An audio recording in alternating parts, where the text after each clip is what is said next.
అయ్యా దాస్ గారు రాత్రి బాగా చెప్పారు. మా అందరి చేత బాగా భగవన్నామం చేయించారు. ఏదో పాపం చేసి ఇక్కడికి వచ్చాము. ఆ భగవన్నామం వల్ల మేమంతా తరించామండి. మీరు వెళితే బాధగా ఉంది. మీరు కూడా మాతో ఇక్కడుంటే బాగుంటుంది దుంపదగా అనుకుంటుంటే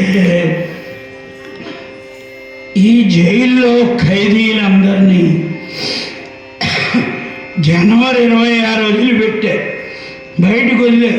నేను శివరాత్రి కథకి తోట్ల వెళ్ళి కథ చెప్పడం మొదలెట్టి ఈవో గారు దండ వేస్తుంటే ఆ ఖైదీ ఎవడో అప్పుడు విన్నాడు కావాలి కథ.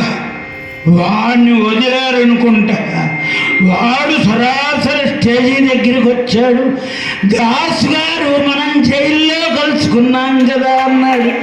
అనేటప్పటికీ ఈవో గారు క్వశ్చన్ మార్క్ పెట్టారు. ఇదేమిట్రా దాస్ గారు భగవంతుడి బాపతి కాదేమో, ఎందుకంటే పలకరించడం ఎట్టానో తెలియదు కదా. అయ్యా దాస్ గారు, మీరు నేను జైల్లో ఉన్నప్పుడు వచ్చారు, భగవన్నామం చేయించారు, అట్లా చెప్పాలి.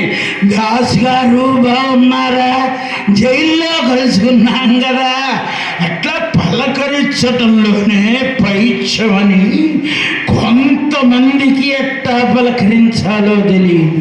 ఆ కేడరు వాడే రావణాసురుడు దశకంఠుడున్నాడే, శ్రీమాత శ్రీ మహారాజ్